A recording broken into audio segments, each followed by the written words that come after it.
Welcome to ডিমার্স 365। এর আগে আমরা গ্রুপ সি এর জন্য ইংলিশের 10 নম্বর অবধি সেট পড়িয়েছি। আজকে আমরা শুরু করব ইংলিশের 11 নম্বর সেট। যারা এখনো আগের ভিডিওগুলো দেখোনি তারা প্লে লিস্টে গিয়ে সমস্ত ভিডিও দেখতে পারবে, এবং যারা এই পিডিএফ ডাউনলোড করতে চাও তারা গুগল প্লে স্টোর থেকে ডিমার্স 365 অ্যাপটি ডাউনলোড করে পিডিএফ ক্লাস নোটের মধ্যে এই পিডিএফ গুলো তোমরা ফ্রিতে ডাউনলোড করতে পারবে। তোমরা অবশ্যই গুগল প্লে স্টোর থেকে অ্যাপটি ডাউনলোড করে নাও। আজকে দেখো 1 নম্বর প্রশ্ন, দেখো আইডেন্টিফাই দ্য কারেক্ট স্পেলিং। দেখো দিয়েছে অকার।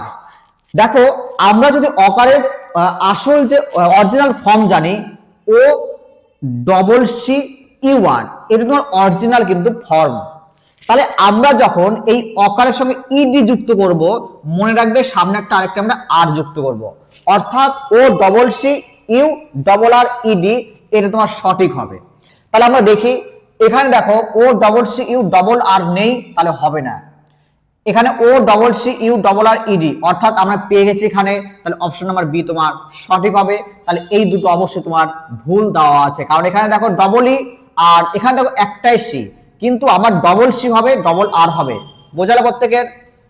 চলো পরের প্রশ্ন দেখি আমরা, number 2। Identify the part of speech of the underline word. She spoke loudly. তাহলে এখানে তোমার আন্ডারলাইন দিয়েছে এবং বলতে হবে যে এই লাউডলি কি, অ্যাডজেক্টিভ না অ্যাডভার্ব না ভার্ব না তোমার নাউন। তো আমরা যদি বলি, দেখো শি স্পোক লাউডলি, আমরা যদি বাংলা বলি যে সে চিৎকার করে কথা বলেছিল, দেখো চিৎকার করে কথা বলেছিল। এবার দেখো এই যে লাউডলি, এই লাউডলি কাকে মডিফাই করছে? স্পোককে বা স্পিককে, বা যে ভার্ব সে ভার্বটাকে, তাই না? দেখো শি স্পোক লাউডলি, এই যে লাউডলিটা কাকে মডিফাই করছে? ভার্বকে। কারণ এখানে কি বলো, স্পোক একটা ভার্ব, এটা ভার্ব একটা। তাহলে কোনটি হতে পারে? অ্যাডজেক্টিভ না অ্যাডভার্ব না ভার্ব না তোমার নাউন হতে পারে। এবার দেখো আমরা দুটি শব্দ জানবো, অ্যাডজেক্টিভ, অ্যাডজেক্টিভ জানবো, এবং আমরা জানবো অ্যাডভার্ব, অ্যাডভার্ব। বোঝালো প্রত্যেকের? তাহলে আমরা জানবো অ্যাডজেক্টিভ এবং অ্যাডভার্ব। তাহলে দেখো প্রত্যেকেই, অ্যাডজেক্টিভ মানে কি?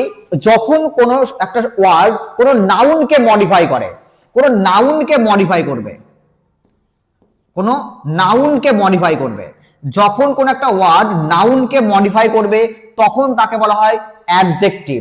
এবং যখন কোন একটা ওয়ার্ড কাকে মনে রাখবে, তোমার ভার্বকে অথবা অ্যাডজেক্টিভকে, অ্যাডজেক্টিভকে অথবা অ্যাডভার্বকে মডিফাই করে। কি বললাম বলো? যখন কোনো শব্দ কোনো ভার্বকে বা কোনো অ্যাডজেক্টিভকে বা কোনো অ্যাডভার্বকে মডিফাই করে তখন তাকে বলা হয় কিন্তু অ্যাডভার্ব বলা হয়। তাহলে দেখো তুমি এই দুটি জিনিস থেকে কিন্তু ইজিলি জানবে যে এখানে লাউডলি শব্দটি দেখো স্পোককে মডিফাই করছে, মানে ভার্বকে। তার মানে এই যে লাউডলিটা কি বলো? অবশ্যই অ্যাডভার্ব, অবশ্যই মনে রাখবে অ্যাডভার্ব। তাহলে এখানে সঠিক উত্তর কি হবে বলো? তোমার অপশন বি নাম্বার হবে সঠিক, অ্যাডভার্ব হবে। প্রত্যেকের ক্লিয়ার 2 নম্বর প্রশ্নটি? যদি ডাউট হয় তোমরা প্রত্যেকে কমেন্ট আমাকে জানাবে যে স্যার এখানে আমি বুঝিনি, কিন্তু তাহলে তোমাকে আমি কমেন্টের মাধ্যমে চেষ্টা করবো আমি তোমাকে বোঝানোর। এরপর পরের প্রশ্ন দেখো, choose the correct form. Neither of the boys dash present today. তাহলে এইখানে তোমাকে একটা ভার্ব বসাতে হবে, আর না ওয়ার না ইজ না বি। তোমরা প্রত্যেকে মনে রাখবে এই যে নাইদার অফ, এদের গঠনটা তোমাকে মনে রাখতে হবে। তোমরা প্রত্যেকে মনে রাখবে যে যদি আমার আইদার থাকে, আইদার অফ থাকে, অথবা যদি নাইদার অফ থাকে, অফ থাকে, তাহলে মনে রাখবে এদের পরে আমরা সর্বদা প্লুরাল নাউন বসাবো, প্লুরাল নাউন বসাবো। বোঝালো প্রত্যেকের? তাহলে আইদার অফ এবং নাইদার অফ এর পরে আমরা সর্বদা প্লুরাল নাউন বসাবো, এবং মনে রাখবে এদের পরে যে ভার্বটা হবে সেটা কিন্তু সর্বদা মনে রাখবে আমরা সিঙ্গুলার ভার্ব বসাবো, আমরা কিন্তু সর্বদা সিঙ্গুলার ভার্ব বসাবো। প্রত্যেকের বোঝা হলো এখানে? তাহলে এখানে কি হবে দেখো, নাইদার অফ দ্য বয়েজ, তাহলে বয়েজটা দেখো আমরা পেয়েছি প্লুরাল নাউন, প্লুরাল নাউন। তার মানে এখানে কি হবে, অবশ্যই আমার আর হবে না, আর হবে না, বি হবে না, তাহলে অপশন সি তোমার ইজ হবে কিন্তু সঠিক উত্তর। ঠিক আছে, চলো পরের প্রশ্ন দেখি আমরা।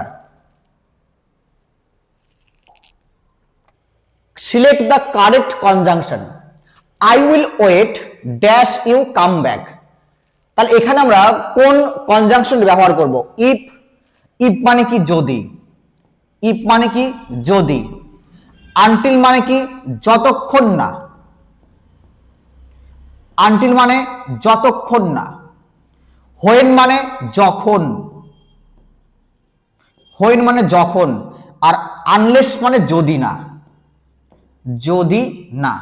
তো এইখানে দেখো আমরা কি বলবো, আই উইল ওয়েট, আমি অপেক্ষা করব, ড্যাশ ইউ কাম ব্যাক। দেখো তুমি, আমি যদি অপশন নাম্বার সি নেই, দেখো আনটিল, যতক্ষণ না তুমি ফিরে আসবে। বোঝালো কথাটা আমার প্রত্যেকের, যে আমি অপেক্ষা করব যতক্ষণ না তুমি ফিরে আসবে, তার মানে অবশ্যই হবে আমার option B number until. Until কিন্তু যতক্ষণ না, কারণ এই আনটিলকে আমরা ব্যবহার করি কিন্তু সময়ের ক্ষেত্রে। বোঝালো প্রত্যেকের, তাহলে অপশন নাম্বার বি তোমার সঠিক হবে। এরপর নাম্বার 5 দেখো, fill in the blank with the correct verb. Each of the players dash ready. এখানেও দেখো এই যে ইচ, এই যে ইচ অফ, এই ইচ অফ যদি তুমি পেয়ে যাও আজকের পর, তোমরা প্রত্যেকে মনে রাখবে এর পরে প্লুরাল, প্লুরাল নাউন বসাতে হয়। আবার বলছি আমি, যে ইচ অফ যদি তুমি পেয়ে যাও, তাহলে এরপরে আমরা কিন্তু প্লুরাল নাউন বসাবো, এবং এবং এদের পর অবশ্যই সিঙ্গুলার ভার্ব বসাতে হবে। অবশ্যই তোমাকে সিঙ্গুলার ভার্ব বসাতে হবে প্রত্যেকের। বোঝালো এখানে? তাহলে এখানে আমরা কি ব্যবহার করবো, দেখো ইচ অফ দ্য প্লেয়ার্স, এটা দেখো প্লুরাল নাউন, এদের পরে এখানে কি হবে, তাহলে এখানে সিঙ্গুলার ভার্ব হবে। তাহলে আর হবে না, ওয়ার হবে না, বি হবে না, তাহলে অপশন বি নাম্বার হবে ইজ। তাহলে কারণ আর ওয়ার এগুলো কি বলতো আমার প্লুরাল ভার্ব, তাহলে হবে আমার অপশন বি নাম্বার ইজ হবে। এরপর দেখো তোমার নাম্বার 6 দেখো, সিলেক্ট দ্য কারেক্ট টেন্স। তাহলে বলেছে নিজের কোনটি সঠিক হবে। By next year I dash my degree. তোমাদের প্রত্যেককে একটা কথা বলে মনে রাখবে, যে যখন ভবিষ্যতে কোন একটা কাজ নির্দিষ্ট সময়ের মধ্যে কমপ্লিট হবে। কি বললাম বলো আবার, ভবিষ্যতে কোন একটা কাজ যদি একটা নির্দিষ্ট সময়ের মধ্যে শেষ হয়, তাহলে সেই সময় আমরা ফিউচার ফিউচার পারফেক্ট টেন্স ব্যবহার করি, ফিউচার পারফেক্ট টেন্স ব্যবহার করি। বোঝালো কি প্রত্যেকের? যখন আমরা ফিউচারে কোন একটা কাজকে শেষ করব এতদিনের মধ্যে যদি বলে থাকি, তাহলে মনে রাখবে সেক্ষেত্রে আমরা ইউজ করব ফিউচার পারফেক্ট টেন্স। এই ফিউচার পারফেক্ট টেন্সে আমরা যে গঠনটা ব্যবহার করি, ফার্স্টে সাবজেক্ট থাকবে, ফার্স্টে থাকবে সাবজেক্ট, তারপর তোমাকে বসাতে হবে শ্যাল বা উইল, এরপর আমরা বসাবো হ্যাভ, এরপর বসাবো আমরা হ্যাভ, দেন আমরা বসাবো ভার্বের থার্ড ফর্ম। বোঝালো প্রত্যেকের? তাহলে এখানে দেখো আমরা কি ইউজ করব, বাই নেক্সট ইয়ার, মানে তোমার এই বাই নেক্সট মানে গত বছর, মানে পরের বছরের মধ্যে আমার কি এই ডিগ্রিটা কমপ্লিট হবে, তাহলে বলবো কি আমরা আই উইল হ্যাভ কমপ্লিটেড। দেখো এখানে আমরা অপশন সি নাম্বার সঠিক করব, I will have completed my degree. প্রত্যেকের এখানে আশা করি বোঝা আছে।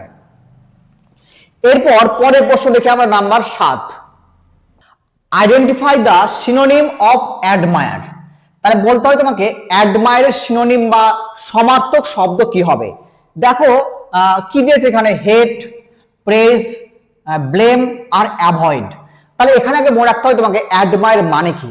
তাহলে অ্যাডমায়ার মানে তোমরা প্রত্যেকে মনে রাখবে প্রশংসা, প্রশংসা। অ্যাডমায়ার মানে মনে রাখবে প্রত্যেকেই প্রশংসা। এবার দেখো হেট মানে কি, ঘৃণা করা, ব্লেম মানে কি দোষারোপ করা বা দোষ দেওয়া, আর অ্যাভয়েড মানে কি তোমরা প্রত্যেকে জানো এড়িয়ে চলা। তাহলে এখানে সঠিক উত্তর হবে তোমার প্রেজ। এই প্রেজ মানে মনে রাখবে প্রশংসা, প্রেজ মানে তোমরা প্রত্যেকে মনে রাখবে প্রশংসা। ঠিক আছে, তাহলে অপশন বি নাম্বার তোমার সঠিক হবে। অনেকবার তোমাদের পরীক্ষা এসছে, তোমরা অবশ্যই ভালো করে পড়বে এটা। এরপর দেখে আমরা পরের প্রশ্ন দেখি। Choose the correct preposition.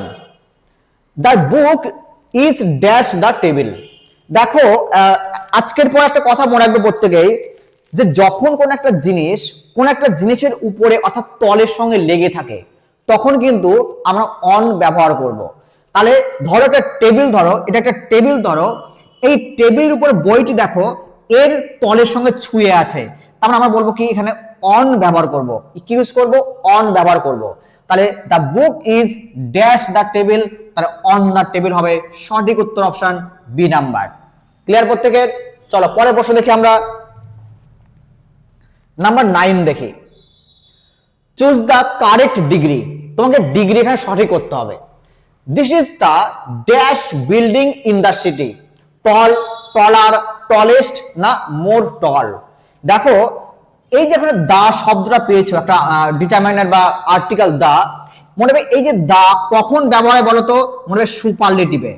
Superlative, superlative ডিগ্রিতে আমরা ব্যবহার করব দা। তাহলে সুপারলেটিভ ডিগ্রিতে আমরা ব্যবহার করব দা। এবার দেখো এই দায়ের পরে কি হয়? দায়ের পরে একটা সুপারলেটিভ ফর্ম হয় কার? টলার, মানে টল, টলের হবে। তাই টল, টলার, টলেস্ট, তাই না? তোমার টল পজিটিভ ডিগ্রি টল, কম্পারেটিভ ডিগ্রি টলার, টলার, এবং সুপারলেটিভ কি হবে? টলেস্ট। কি হবে আমার?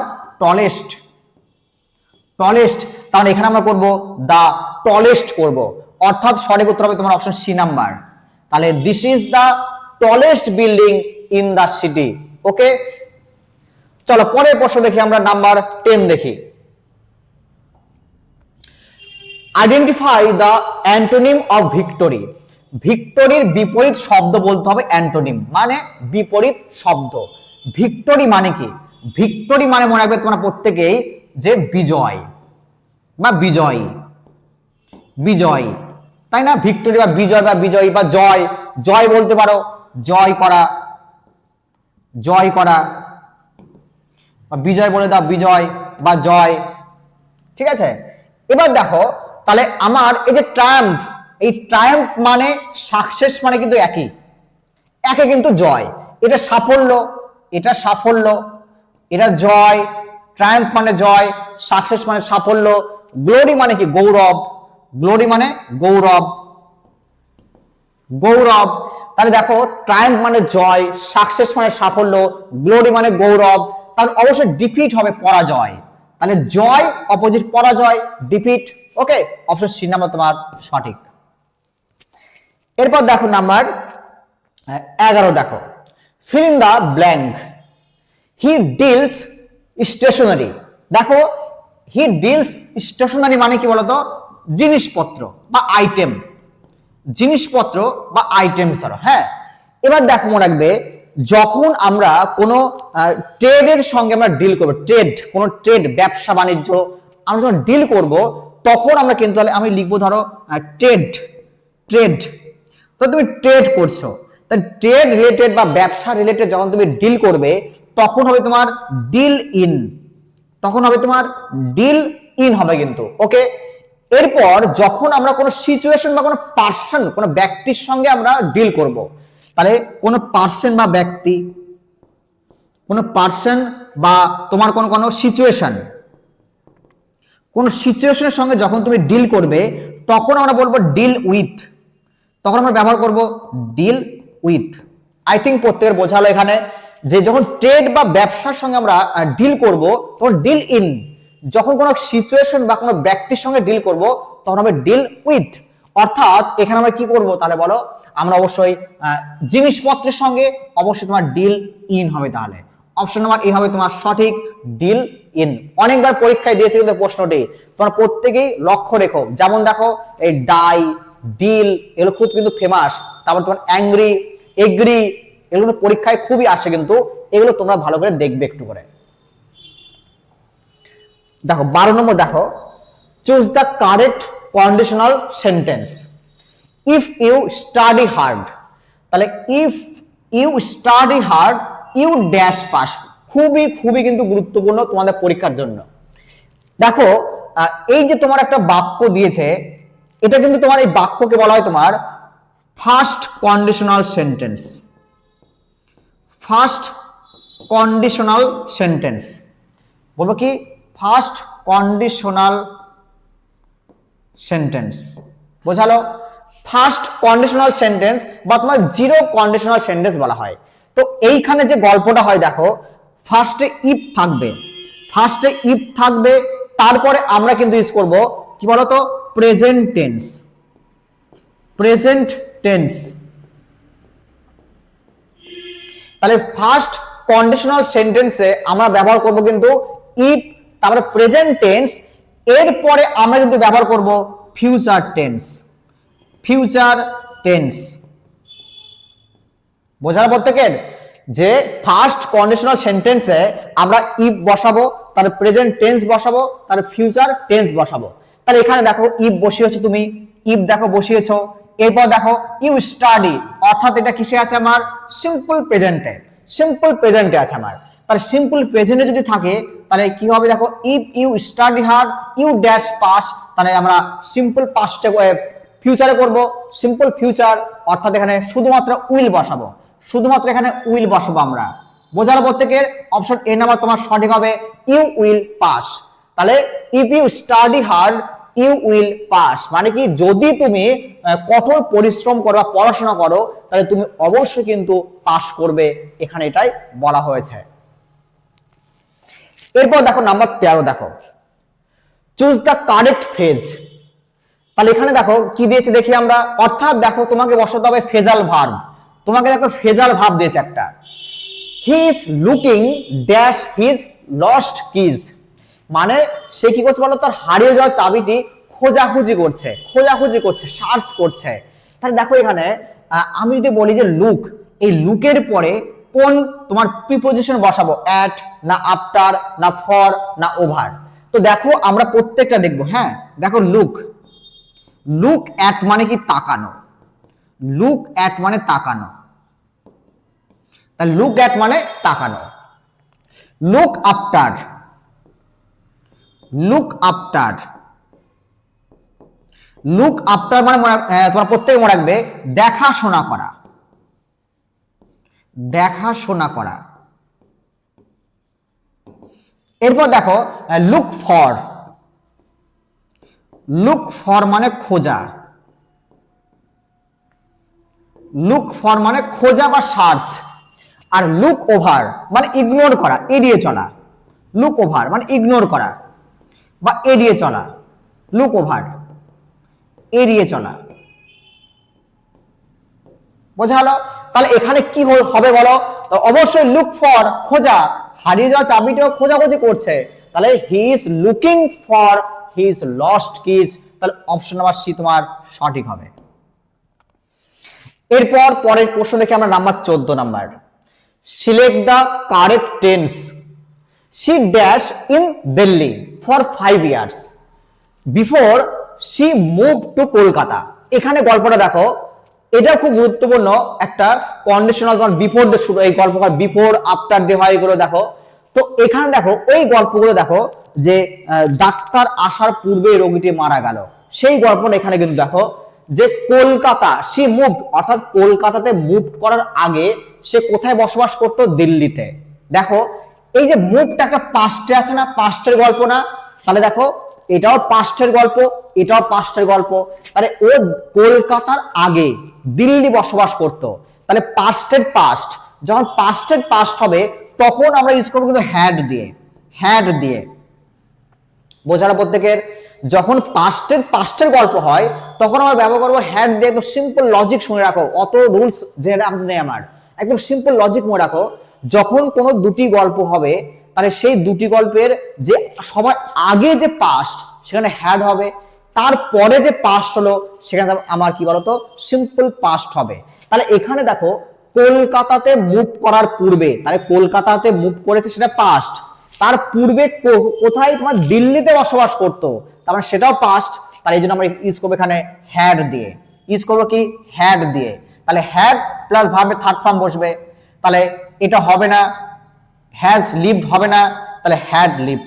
অপশন বি নাম্বার তোমার C number, option C number তোমার সঠিক হবে, হ্যাড লিভড হবে। ওকে, চলো পরের প্রশ্ন দেখি আমরা, number 15। He congratulated me dash my success. তোমাদের বারবার করিয়েছি, কোনো না কোনো দিন এইটি পরীক্ষায় তোমরা পাবেই। কনগ্রাচুলেটেড, এরপরে মনে হবে আমরা অন বসাবো, অন, এরপরে এখানে আমরা অন বসাবো, অন বসাবো। তাহলে he congratulated me on my success. Okay, তাহলে এই হলো আমাদের 15টি ইংলিশের গুরুত্বপূর্ণ এমসিকিউ। তোমাদের যারা এই ভিডিওগুলি ভালো লাগে তারা অবশ্যই লাইক করো, শেয়ার করো এবং তোমরা পারলে সাবস্ক্রাইব অবশ্যই করবে। যত তোমরা সাবস্ক্রাইব করবে আমি তত তোমাদের ভিডিও আপলোড করতে থাকবো।